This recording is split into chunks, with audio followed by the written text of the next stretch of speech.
আসসালামু আলাইকুম প্রিয় শিক্ষার্থী বন্ধুরা, আশা করি সবাই অনেক বেশি ভালো আছো। তোমরা যারা ভোকাবুলারি শেখা নিয়ে দুশ্চিন্তায় আছো, বিশেষ করে ইংরেজি ভোকাবুলারি পড়ে যারা মনে রাখতে পারছো না, তারা না টেনে পুরো এই ভিডিওটি দেখো। আশা করি তোমার ইংরেজি ভোকাবুলারি ভুলে যাওয়ার যে সমস্যা সেটি তোমার দূর হয়ে যাবে। এই ভিডিওতে আমি তোমাদেরকে দেখাবো একদম প্র্যাকটিক্যালি যে কিভাবে চিন্তা পদ্ধতি অনুসরণ করে ভোকাবুলারি শেখা যায়, এবং এইভাবে শিখলে তুমি ভোলা তো দূরের কথা, তোমাকে পড়তেই হবে না। অর্থাৎ শুধু শুনে শুনেই তুমি যদি এই ভিডিওটাই ২-৩ বার দেখো, তোমার এই ওয়ার্ডগুলো মুখস্থ হয়ে যাবে। তো চিন্তা পদ্ধতিটা আসলে কি, এটা নিয়ে কিন্তু আমি এর আগের ভিডিওতেই তোমাদের সাথে কথা বলেছিলাম। তাই ওটা নিয়ে আজকে আমি বিস্তারিত আর আলোচনা করছি না। তারপরেও যারা এই ভিডিওটা একদম নতুন দেখছো, তোমাদের উদ্দেশ্যে একটু বলে নেই যে চিন্তা পদ্ধতিটা হলো যে একটা ওয়ার্ডকে, হ্যাঁ, মুখস্থ না করে, যেমন ধরো যে ইট মানে খাওয়া, হ্যাঁ, তাহলে এই যে ইট, ইট মানে খাওয়া, ইট মানে খাওয়া, ইট মানে খাওয়া, ইট মানে খাওয়া, এভাবে করে মুখস্থ না করে ইট শব্দটা নিয়ে বিস্তারিত চিন্তা ভাবনা করে মনে রাখার যে কৌশল, এটাকেই বলা হচ্ছে ভোকাবুলারি শেখার চিন্তা পদ্ধতি। তো চলো এই পদ্ধতি অনুসরণ করে আজকে যেই ওয়ার্ডটি আমি তোমাদেরকে শেখাবো সেটা হচ্ছে ইট। ইট মানে আমরা সবাই জানি যে ইট মানে হচ্ছে খাওয়া। এখন তোমাদের মনে প্রশ্ন আসতে পারে যে ভাইয়া, ইট তো অনেক সহজ শব্দ, তাহলে কেন ইট মানে খাওয়া এটা আমাদেরকে শেখাচ্ছেন? আসলে চিন্তা পদ্ধতিতে কিভাবে ভোকাবুলারি শেখা যায় এইটা ভালো করে যেন তোমরা বুঝতে পারো, সেজন্যই সহজ একটা শব্দ আমি নিয়েছি, এবং এভাবে করে ইংলিশে প্রয়োজন হয় যত ওয়ার্ড আছে প্রত্যেকটা ওয়ার্ড নিয়ে আমি তোমাদেরকে সহজ করে ভিডিও বানিয়ে দিব। অর্থাৎ তোমরা যদি ভোকাবুলারি পড়তে নাও চাও, শুধু যদি আমার এই ভিডিওগুলা ২ থেকে ৩ বার দেখো, একটা ভিডিও তোমার ওয়ার্ডস মুখস্থ হয়ে যাবে ইনশাআল্লাহ, এবং কোনোদিনও সেটা তুমি ভুলবে না। তো চলো কথা না বাড়িয়ে আমরা মূল লেসনে চলে যাই। ইট যেহেতু আমরা শিখবো আজকে, তো আমরা জানি ইট মানে খাওয়া। এইটা হচ্ছে ইটের সবচাইতে কমন ব্যবহার। অর্থাৎ এই ব্যবহারটা আমরা সবাই জানি যে ইট মানে খাওয়া। ইট হচ্ছে একটা ভার্ব, হ্যাঁ, অর্থাৎ একটা ক্রিয়াপদ এটা, যে ইট দিয়ে খাওয়া বোঝায়। একটা এক্সাম্পল এখানে দেওয়া আছে, দেখো যে I eat rice every day, অর্থাৎ আমি প্রতিদিন ভাত খাই। হ্যাঁ, তো এখানে দেখো যে আই ইট আমি খাই, তো আই ইট রাইস আমি ভাত খাই এভরিডে প্রতিদিন। তার মানে এখানে কিন্তু ইট মানে খাওয়া বোঝাচ্ছে। তো ইট মানে খাওয়া এই ব্যবহারটা আমরা সবাই জানি। এখন আমরা যেটা করব যে ইট মানে খাওয়া এই পর্যন্তই আমরা সীমাবদ্ধ থাকবো না।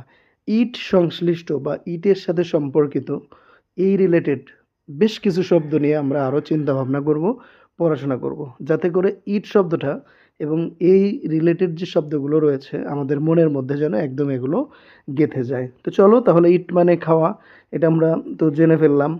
এরপরে দেখো বলছে ইট মানে কিন্তু শুধু খাওয়াই হয় না, ইট মানে হচ্ছে ক্ষয় করা বা নষ্ট করা, এটাও একটা ভার্ব।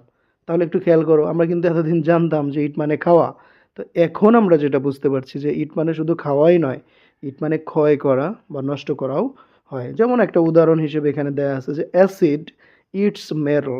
তো অ্যাসিড ইটস মেটাল মানে কি, যে অ্যাসিড ধাতুকে ক্ষয় করে, হ্যাঁ। তো ইট মানে যদি খাওয়া ধরি, তার মানে হবে কি যে অ্যাসিড ধাতুকে খেয়ে ফেলে, হ্যাঁ, যে অ্যাসিডের হয়তো বা মুখ আছে, সেটা দিয়ে সে ধাতুকে খেয়ে ফেলে। এখন আমরা যেমন খাই, ভাত খাই, রুটি খাই, ওই খাওয়া আর অ্যাসিডের মেটাল বা ধাতুকে খেয়ে ফেলা এটা কিন্তু এক জিনিস না। এখানে খেয়ে ফেলা হচ্ছে ক্ষয় করা, নষ্ট করা। যে অ্যাসিড ইটস মেটাল, তার মানে হচ্ছে অ্যাসিড ধাতুকে ক্ষয় করে, নষ্ট করে, হ্যাঁ। তাহলে কিন্তু আমরা বুঝতে পারলাম যে ইট মানে খাওয়া হয়, আবার ইট মানেই ক্ষয় করা বা নষ্ট করা। তো দুইটা শব্দ কিন্তু আমরা শিখে ফেললাম, অথচ ওয়ার্ড কিন্তু একই, সেটা হচ্ছে ইট। তো চলো এবার ৩ নম্বরে অর্থাৎ তৃতীয় যে ব্যবহারটি রয়েছে, যে ইটের পরে দেখো আউট প্রিপোজিশনটা ব্যবহার করা হয়েছে, যে ইট আউট। ইট আউট মানে হচ্ছে বাইরে খাওয়া, হ্যাঁ, এটা একটা ফ্রেজাল ভার্ব। তো ইট আউট মানে বাইরে খাওয়া। হ্যাঁ, বাইরে খাওয়াটা বলতে কি বোঝাচ্ছে আমরা একটু উদাহরণে দেখি। দেখো বলছে আমরা শুক্রবারে বাইরে খাই, এই যে আমরা বাইরে খেতে যাই না, ওই কথাটা বলছে। তাহলে we it out on Fridays, অর্থাৎ শুক্রবারে আমরা বাইরে কি করি, ইট আউট করি, অর্থাৎ বাইরে খেতে যাই। তো ইট আউট মানে হচ্ছে বাইরে খাওয়া। তাহলে কিন্তু দেখো একটু আগে আমরা দেখলাম যে ইট মানে খাওয়া, এখানে আমরা সীমাবদ্ধ না থেকে আমরা কি করলাম, ইট দিয়ে কত রকমের শব্দ হইতে পারে সেগুলো আমরা একদম ডিপলি, হ্যাঁ, বিস্তারিত ইন ডিটেলস আমরা কিন্তু শিখে ফেলবো। তাহলে ইট মানে খাওয়া, ইট মানে ক্ষয় করা বা নষ্ট করা, ইট মানে বাইরে খাওয়া, হ্যাঁ, ইট আউট মানে বাইরে খাওয়া। এভাবে করে দেখো 4 নম্বরে কি রয়েছে, যে it up. It up, it up মানে হচ্ছে পুরোটা খেয়ে ফেলা, এটাও একটা ফ্রেজাল ভার্ব। তো ইট আপ মানে হচ্ছে পুরোটা খেয়ে ফেলা, হ্যাঁ, যেমন দেখো যে ইট আপ ইউর ফুড, অর্থাৎ তোমার খাবারটা শেষ করে ফেলো, পুরোটা খেয়ে ফেলো, তাই না? এভাবে কিন্তু বলা যায়। অথবা আমি যদি বলি যে হি এট আপ মাই ফুড, সে আমার খাবার পুরোটা কি করেছে, খেয়ে ফেলে ছিল। তাহলে আমরা কিন্তু জানতে পারলাম যে ইট আপ মানে হচ্ছে খেয়ে ফেলা। এবার নাম্বার 5 এ দেখো যে আমরা এতক্ষণ শিখলাম ইট মানে খাওয়া, ইট মানে নষ্ট করা বা ক্ষয় করা, এরপরে ইট আউট মানে বাইরে খাওয়া, ইট আপ মানে পুরোটা খেয়ে ফেলা। এখন আমরা দেখতে পাচ্ছি ইট শব্দটির সাথে আর যোগ করে নতুন একটা শব্দ হয়েছে, এটা হচ্ছে ইটার। তো ইটার মানে কি? ইটার মানে হচ্ছে ভোজনকারী বা খাদক, এটা কিন্তু একটা নাউন, অর্থাৎ যে খায় তাকেই কিন্তু বলে ইটার। হ্যাঁ, ধরো আমি ভোজন করি, আমি খাই, তাহলে আমি হচ্ছে ইটার, যে আই অ্যাম ইটার। হ্যাঁ, এটা হচ্ছে বিষয়। তো দেখো একটা সুন্দর এক্সাম্পলও এখানে দেওয়া রয়েছে, যেমন হি ইজ আ ফাস্ট ইটার, সে হচ্ছে কি, দ্রুত খাদক, দ্রুত ভোজনকারী, অর্থাৎ সে দ্রুত খায় এমন একজন মানুষ। হি ইজ আ ফাস্ট ইটার। তাহলে ইট থেকে আমরা আরও একটি শব্দ কিন্তু পেয়ে গেলাম, সেটা কি, ইটার। হ্যাঁ, এটা একটা নাউন, ইটার মানে হচ্ছে খাদক বা ভোজনকারী। এভাবে করে দেখো আমরা নাম্বার 6 এ গিয়ে ইটিং পেয়ে গেলাম, অর্থাৎ ইটের সাথে আইএনজি যোগ করে নতুন একটা শব্দ হলো, সেটা হলো ইটিং। ইটিং মানে কি বোঝাচ্ছে?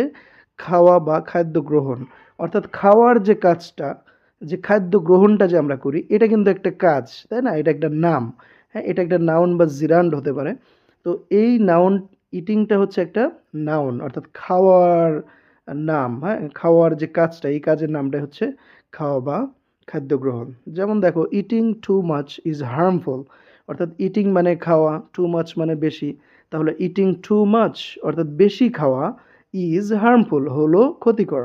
হ্যাঁ, তাহলে পুরো বাক্যটি দাঁড়ালো কি, যে eating too much is harmful, বেশি খাওয়া ক্ষতিকর। তার মানে এখানে ইটিংটাও কিন্তু একটা নাউন বা জিরান্ড। এভাবে করে দেখো নাম্বার 7 এ আমরা আরও একটি শব্দ পেয়েছি, অর্থাৎ ইট শব্দটির আগে ওভার লাগিয়ে দিয়েছি, আমরা ওভার বসিয়ে দিয়েছি, হ্যাঁ, প্রিফিক্স বলতে পারো এটা, যে ওভার, ওভার ইট, হ্যাঁ, ওভার প্লাস ইট হয়ে গেল ওভার ইট। তো ওভার ইট মানে হচ্ছে অতিরিক্ত খাওয়া, এটাও কিন্তু একটা ভার্ব। দেখো ওভার ইট, যে I over it during festivals, অর্থাৎ ফেস্টিভ্যাল মানে হচ্ছে উৎসব, যে আমি উৎসবের সময় বেশি খাই, তাই না? তাহলে এই যে আমি বেশি খাই, এটার ইংলিশ হচ্ছে আই ওভার ইট। হ্যাঁ, আই ওভার ইট।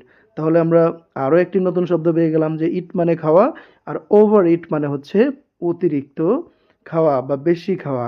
এভাবে করে দেখো ওভার ইট শব্দটির সাথে আইএনজি বসিয়ে আমরা কিন্তু নতুন আরও একটি ওয়ার্ড পেয়ে গেলাম, সেটা হচ্ছে ওভার ইটিং। ওভার ইটিং মানে কি, যে অতিরিক্ত খাওয়ার যে কাজটা, আমরা একটু আগে দেখলাম যে ওভার ইট মানে হচ্ছে অতিরিক্ত খাওয়া, আর ওভার ইটিং অর্থাৎ অতিরিক্ত খাওয়ার যে কাজটা, সেই কাজের নামটাকে বলছে হচ্ছে ওভার ইটিং, বা অতি ভোজনও বলা যায়। হ্যাঁ, ওভার ইটিং মানে হচ্ছে অতি ভোজন, অতি ভোজন, অতিরিক্ত খাওয়া বা অতি ভোজন, এটা একটা নাউন, তাই না? তো উদাহরণটা একটু খেয়াল করো, যে অতিরিক্ত খাওয়ার সমস্যা সৃষ্টি করে, যেহেতু অতিরিক্ত খাওয়া একটা নাউন, এই জন্য এটা বাক্যের সাবজেক্ট হয়েছে, যে ওভার ইটিং কজেস প্রবলেমস। খেয়াল করো, যে ওভার ইটিং কজেস প্রবলেমস, অতিরিক্ত খাওয়া কি করে, সমস্যা সৃষ্টি করে।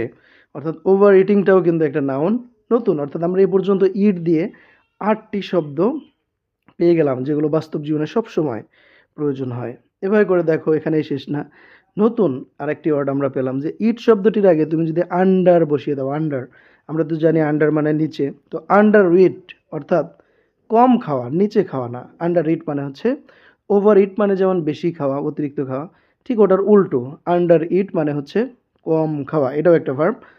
যেমন ধরো উদাহরণে কি দেওয়া আছে, যে সে এই দিনগুলোতে কম খায়, অর্থাৎ she under eats this days, she under eats this days, সে এই দিনগুলোতে কম খায়। তাহলে আন্ডার ইট মানে হচ্ছে কম খাওয়া, এটা একটা ভার্ব, নতুন একটা শব্দ কিন্তু আমরা পেয়ে গেলাম। শুধু এখানেই শেষ নয়, দেখো আন্ডার ইট শব্দটির সাথে আইএনজি যুক্ত করেও কিন্তু আমরা আরেকটি নাউন পেয়ে গেছি, সেটা হলো আন্ডার ইটিং। আন্ডার ইটিং কম খাওয়া, অর্থাৎ এই যে একটু আগে আমরা দেখলাম আন্ডার ইট হচ্ছে ভার্ব, আন্ডার ইট কম খাওয়া, তো এই কম খাওয়ার যে কাজটা এটাকেই বলা হচ্ছে আন্ডার ইটিং। এটা হচ্ছে একটা নাউন। উদাহরণে আমরা দেখতে পাচ্ছি যে under eating makes you weak, অর্থাৎ কম খাওয়া তোমাকে দুর্বল করে। হ্যাঁ, আন্ডার ইটিং হচ্ছে এখানে সাবজেক্ট, যেহেতু আন্ডার ইটিং একটা নাউন অথবা জিরান্ড, তো এই জন্য under eating makes you weak, যে কম খাওয়া তোমাকে কি করে, দুর্বল করে। তো এভাবে করে এই খাওয়া সংশ্লিষ্ট আরও একটি শব্দ কিন্তু আমরা এখানে পেলাম। দেখো যে EDIBLE, এডিবল। আমরা জানি এডিবল মানে হচ্ছে খাওয়ার উপযোগী, অর্থাৎ কোনো খাবার যদি খাওয়ার উপযোগী হয় সেটাকে বলা হচ্ছে এডিবল। তো এটা কিন্তু একটা অবস্থা, কন্ডিশন বোঝাচ্ছে যে খাওয়ার উপযোগী। তো এটা হচ্ছে অ্যাডজেক্টিভ, এটা কিন্তু ভার্বও না নাউনও না, এটা হচ্ছে অ্যাডজেক্টিভ, যে এডিবল মানে খাওয়ার উপযোগী। একটু উদাহরণটা খেয়াল করো যে দিস ফ্রুট ইজ এডিবল, অর্থাৎ এই ফলটি খাওয়ার উপযোগী, তাই না? আমি যদি বলি যে দিস বানানা ইজ এডিবল, যে এই কলাটি খাওয়ার উপযোগী, অর্থাৎ কোনো কিছু যদি খাওয়ার যোগ্য হয়, খাওয়ার উপযোগী হয়, সেটাকে আমরা বলতে পারি কি, এডিবল। এডিবল মানে হচ্ছে খাওয়ার যোগ্য বা খাওয়ার উপযোগী। এটাও কিন্তু ইট সংশ্লিষ্ট একটা ওয়ার্ড। এভাবে করে দেখো, এডিবল যদি খাওয়ার উপযোগী হয়, এডিবল শব্দটির পূর্বে ইন বসিয়ে দিলে নতুন আরেকটি ওয়ার্ড হয়ে যাচ্ছে, সেটা হচ্ছে ইনএডিবল, অর্থাৎ ইনএডিবল। ইনএডিবল মানে হচ্ছে খাওয়ার অযোগ্য, অর্থাৎ এডিবল খাওয়ার উপযোগী, ইনএডিবল খাওয়ার অনুপযোগী, অর্থাৎ খাওয়ার অযোগ্য যেটা, এটাও একটা অ্যাডজেক্টিভ। যেমন ধরো উদাহরণে কি দেওয়া আছে এখানে, যে দিস ফুড ইজ ইনএডিবল, অর্থাৎ এই খাবারটি খাওয়ার অযোগ্য বা অনুপযোগী। তো দেখো আমরা কিন্তু একদম কি করলাম, প্রথমে একদম শুরুতে আমরা কি ছিলাম, খেয়াল করো, একদম শুরুতে আমরা যেই ওয়ার্ডটি নিয়েছিলাম সেটা হলো ইট, অর্থাৎ এই যে ইট মানে হচ্ছে খাওয়া। আমরা এতদিন কি করে আসতাম, যে কোনো ওয়ার্ড শিখতে গেলে সেই ওয়ার্ডটাকে আমরা মুখস্থ করতাম যে ইট মানে খাওয়া, ইট মানে খাওয়া, ইট মানে খাওয়া। বাট আমাদের চিন্তা পদ্ধতির কনসেপ্ট হলো যে আমরা শুধু ইট মানে খাওয়া এটা মুখস্থ না করে ইট দিয়ে সংশ্লিষ্ট 10-12টি শব্দ আমরা কি করে ফেলবো, শিখে ফেলবো, যেগুলো বাস্তব জীবনে সবসময় প্রয়োজন হয়। তাহলে কি হবে, যে আমাদেরকে ইট মানে খাওয়া এটা মুখস্থ করতে হবে না, বরং এটার সাথে যে আরও 10-12টি শব্দ রয়েছে সেগুলো আমাদের মাথায় মন মগজে গেঁথে যাবে। তো দেখো আমি আবারও একটু রিভিউ করছি পুরোটা, যে ইট মানে খাওয়া এটা ছিল হলো একদম জাতীয় ব্যবহার, এটা আমরা সবাই জানি। তো এই ইট থেকে আমরা আরও 11টি শব্দ বের করে ফেলেছি, যে ইট মানে খাওয়া, আবার ইট মানেই ক্ষয় করা বা নষ্ট করা। এভাবে করে ইট আউট মানে কি, বাইরে খাওয়া। ইট আপ মানে পুরোটা খেয়ে ফেলা। ইটার মানে কি, খাদক বা ভোজনকারী, যে খায় তাকে ইটার বলে। ইটিং মানে খাওয়া বা খাদ্য গ্রহণ, অর্থাৎ খাওয়ার যে কাজটা সেটাকেই বলা হচ্ছে ইটিং।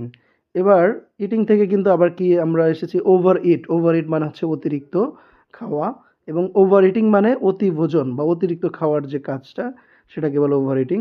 অনুরূপভাবে দেখো আন্ডার ইট মানে হচ্ছে কম খাওয়া, এবং আন্ডার ইটিং মানে হচ্ছে কম খাওয়ার যে কাজটা সেটাকে বোঝাচ্ছে। এভাবে করে এডিবল মানে খাওয়ার উপযোগী, আর ইনএডিবল মানে হচ্ছে খাওয়ার অনুপযোগী। তাহলে একটু এবার চিন্তা করে দেখো, যে তুমি যদি ভোকাবুলারি মুখস্থ নাও করো, তুমি যদি আমার এই ভিডিওটা শুধু দেখো, যে হ্যাঁ ভাইয়া আমি যেভাবে বললাম তুমি যদি এটা দেখো এবং এই ভিডিওটা যদি তুমি 2 থেকে 3 বার দেখো, আমার বিশ্বাস তোমাকে মুখস্থই করতে হবে না ওয়ার্ড।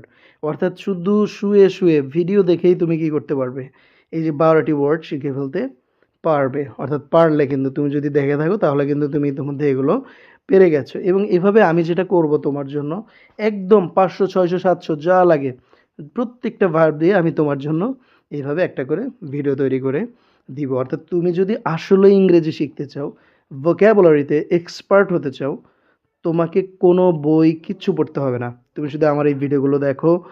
তুমি ভিডিও দেখতে দেখতে কি হয়ে যাবে, এই লেসনগুলো তোমার মুখস্থ হয়ে যাবে। প্রথমবার তুমি দেখে একটু বুঝো, দ্বিতীয়বার তুমি দেখো, দেখবে তোমার আর তৃতীয়বার দেখার প্রয়োজন হবে না, এগুলো তোমার মুখস্থ হয়ে যাবে। তাহলে কিন্তু খুবই গুরুত্বপূর্ণ 12টা ওয়ার্ড আমরা শিখলাম, তাই না? যে এডিবল, ইনএডিবল, এরপর হচ্ছে আন্ডার ইট এবং আন্ডার ইটিং, ওভার ইট এবং ওভার ইটিং, এরপর হচ্ছে শুধু ইটিং, ইটার, হ্যাঁ, এবং ইট আপ, ইট আউট, এই ওয়ার্ডগুলো ইট, হ্যাঁ, এবং ইট। তো এগুলো কিন্তু আমরা দেখলাম যে খুবই গুরুত্বপূর্ণ। অর্থাৎ পরিশেষে আমি এটাই বলবো যে ভোকাবুলারি শেখার চিন্তা পদ্ধতি আসলে কি, যে ইট মানে খাওয়া শুধু এটুকু সীমাবদ্ধ না থেকে তুমি কি করবে, ইট দিয়ে সংশ্লিষ্ট 10-12টি শব্দ অপ্রয়োজনীয় শব্দ নয় কিন্তু, যেগুলো বাস্তব জীবনে সবসময় কাজে লাগে, সেই শব্দগুলো তুমি কি করবে?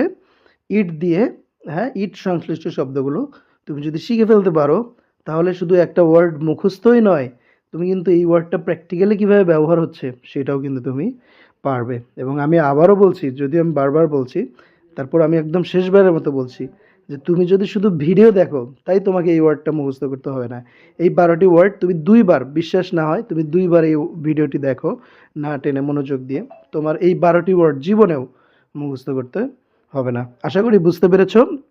খুব শীঘ্রই, অর্থাৎ আগামীকালকেই কিন্তু আমি চিন্তা পদ্ধতিতে ভোকাবুলারি শিখি ক্লাস 1 যেমন আজকে শেষ হলো, আগামী ক্লাসে আমি কিন্তু ক্লাস 2 নিয়ে তোমাদের সামনে হাজির হব। এভাবে করে প্রতিদিন 1টা 2টা 3টা 4টা 5টা আমি ধীরে ধীরে ভিডিওর সংখ্যাও কিন্তু কি বাড়িয়ে দিব, কারণ যেহেতু অনেক ওয়ার্ডস, 600-700 ভিডিও বানানো তো অনেক কঠিন কাজ।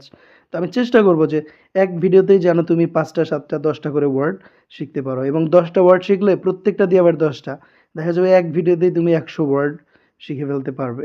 ঠিক আছে? তো আশা করি তুমি বুঝতে পেরেছো। আর তোমার যদি ভোকাবুলারি শেখার এই বুদ্ধিটা, এই পদ্ধতিটা ভালো লাগে, তুমি কমেন্টে জানাতে পারো। আর যদি তোমার খারাপ লাগে বা তোমার কাছে যদি এর চেয়ে ভালো কোনো পদ্ধতি জানা থাকে, সেটাও কিন্তু তুমি কমেন্টে জানাতে পারো।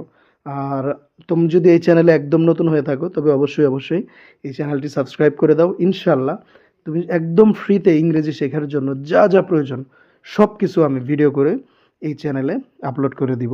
তো ততক্ষণ সবাই ভালো থাকো, সুস্থ থাকো। দেখা হবে নতুন আরও একটি লেসন নিয়ে।